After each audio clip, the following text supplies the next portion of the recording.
ছাত্র জনতার ব্যাপক বিক্ষোভের মুখে বাংলাদেশের প্রধানমন্ত্রীর পদ থেকে ক্ষমতাচ্যুত হয়ে গত বছরের আগস্টের শুরুতেই শেখ হাসিনা পালিয়ে ভারতে আশ্রয় নেন। নাটকীয় এই পরিবর্তনের পর থেকে একে একে বের হয়ে আসছে সাবেক স্বৈরাচারী সরকারের গুম, বিচার বহির্ভূত হত্যাকাণ্ড সহ মানবাধিকার লঙ্ঘনের ভয়াবহ নানা চিত্র। এমনই একটি তদন্তে দেখা যাচ্ছে ক্ষমতাচ্যুত সাবেক সরকারের আমলে অন্যান্য মানুষের সঙ্গে শিশুদেরও গোপন কারাগারে আটকে রাখতেন শেখ হাসিনা। সেখানে চলত নির্যাতন, এমনকি জিজ্ঞাসাবাদের সময় চাপ সৃষ্টির জন্য শিশুদের ব্যবহার করা হতো, যার মধ্যে শিশুকে মায়ের দুধ পান করতে দিতে অস্বীকার করার ঘটনাও রয়েছে। 21 জানুয়ারি মঙ্গলবার এক প্রতিবেদনে এই তথ্য জানিয়েছে তুরস্কের সংবাদ মাধ্যম টিআরটি ওয়ার্ল্ড।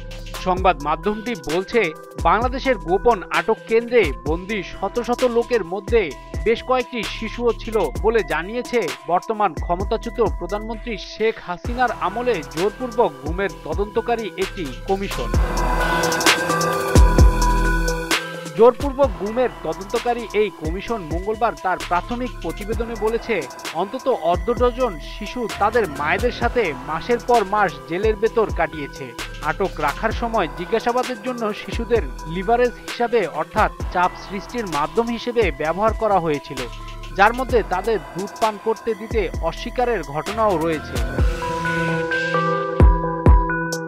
গত বছরের 5 আগস্ট ছাত্র জনতার গণ অভ্যুত্থানের মুখে ভারতে পালিয়ে যান শেখ হাসিনা।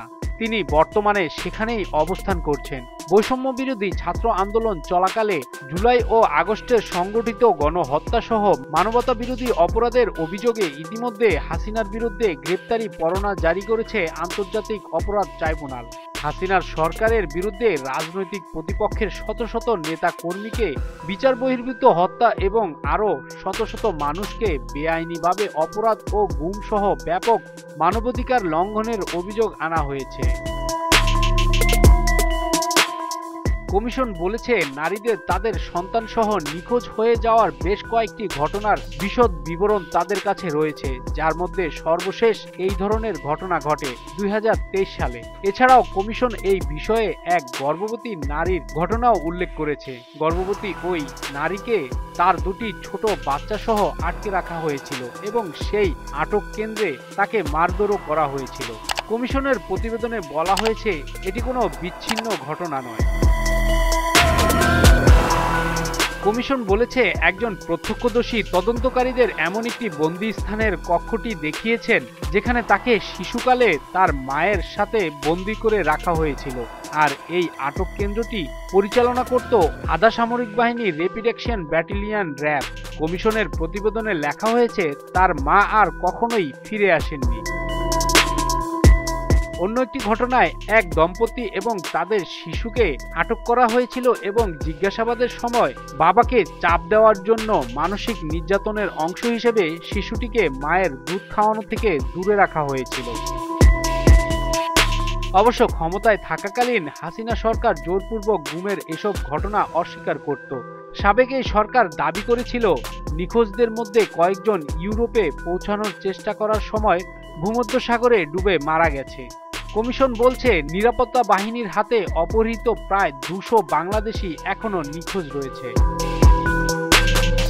কমিটির এক সদস্য বলেছেন, কিছু ভুক্তভোগী তাদের নির্যাতনকারী কর্মকর্তাদের সঠিকভাবে চিহ্নিত করতে না পারলেও তাদের জবানবন্দির মাধ্যমে সেই সব বাহিনীকে চিহ্নিত করা যাবে যারা এই নির্যাতনের ঘটনায় জড়িত। ওই ব্যক্তি আরো বলেন, এই ধরনের ক্ষেত্রে আমরা কমান্ডারকে জবাবদিহি করার সুপারিশ করব। ভুক্তভোগীদের পরিবারের উপর এসব ঘটনা বহুমুখী ক্ষতিকর প্রভাব সৃষ্টি করেছে, আর সেটি গুরুতর মানসিক আঘাত থেকে শুরু করে বেআইনি এবং আর্থিক চ্যালেঞ্জ পর্যন্ত বিস্তৃত।